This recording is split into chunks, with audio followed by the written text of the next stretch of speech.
Just thought I'd make another follow-up video on a bit of a discussion on Canva's acquisition of Affinity, and it's been around a month now, a bit over a month since the acquisition, and since this, Canva's made a bit of a statement on things, and Affinity's made a statement on things, and Canva's pulled out this pledge to kind of smooth over any concerns that we as Affinity users might have, and so they've stuck with they've gone with four. I don't know if they've used it before for other reasons, but they've created these four easy to understand points that are probably just addressing questions and concerns people have had. So the number one is obviously the subscription model is the sore point here, because, well, I think the majority of people who use Affinity were attracted to it by the lack of subscription.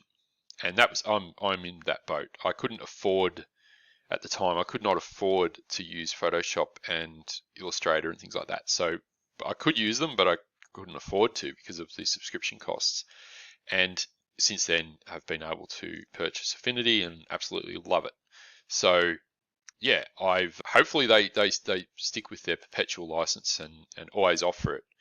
That would be great. And obviously, many of us would be relieved at that, because they can say, oh well, you can keep your old versions, but what if we want the new versions, or what if compatibility becomes an issue, or all those things. So you can't always just say, oh, you can always use the old one, or you can join the cool kids and pay for the subscription.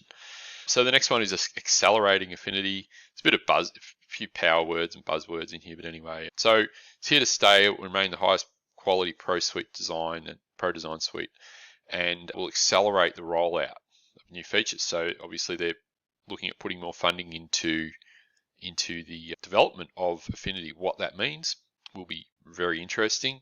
Obviously the elephant in the room is the AI tools that are coming into just about everything, and clearly Adobe has made their presence felt in the world, and all the grey areas that I won't go into, but the sort of ethical areas of intellectual property and stuff like that may lead more customers to come to come to Affinity, sorry, if they stick by what they say.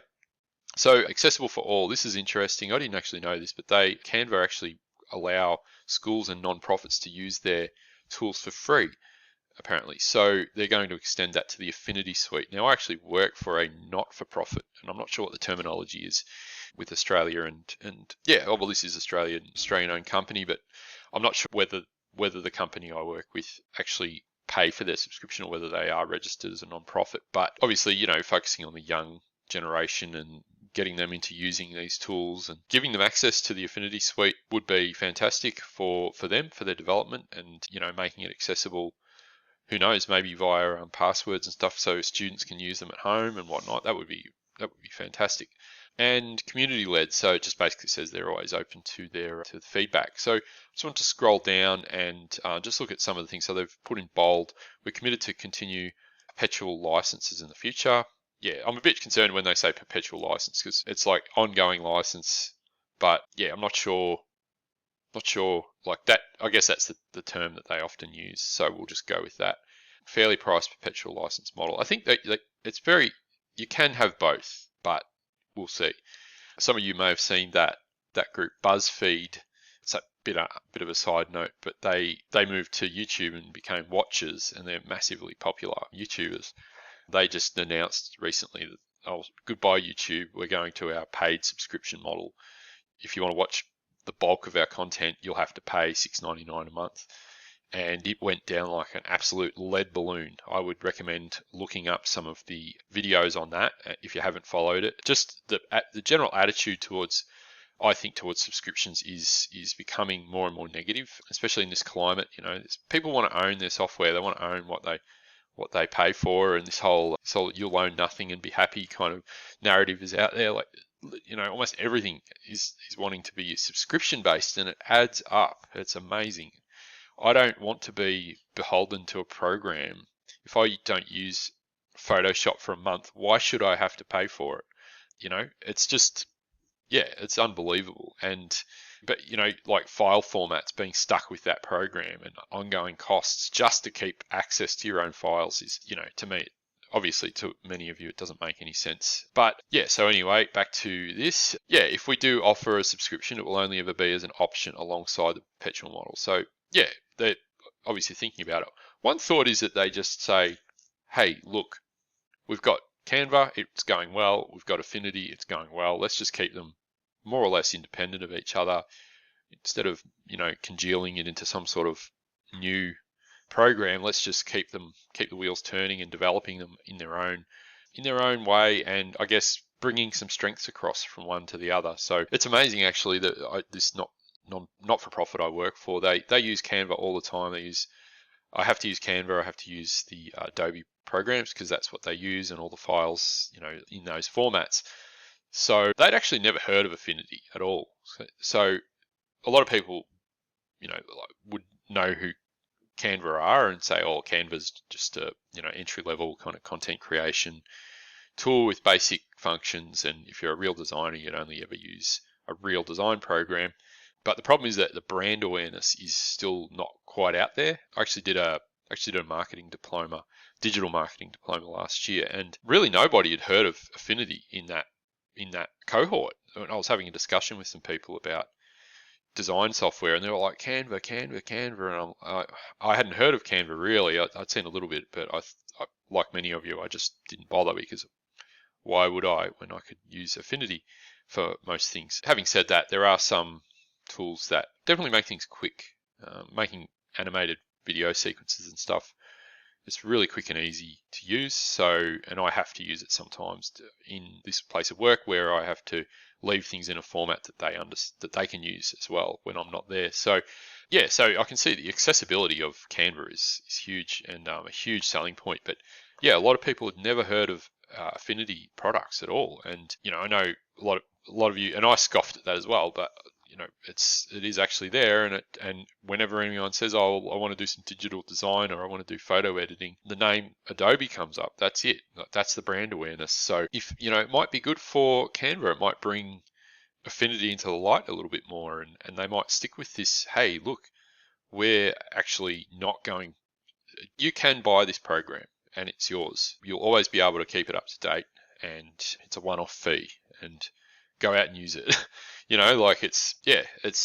It might be that, and Canva will be separate. Like there's crossover, but there are a lot of differences between the two, of course. So yeah, it'll be interesting to see what they do with that, and how they manage that moving forward. They offer it for free in schools and non-profits. That's fantastic. And they're asking for feedback in the pledge down the bottom from the Canva community. So I think if you're a Canva user and you love Canva, you should be pretty excited about having these tools at your disposal, and in some sort of merging between the two or a link between them would bring a lot to the Canva products.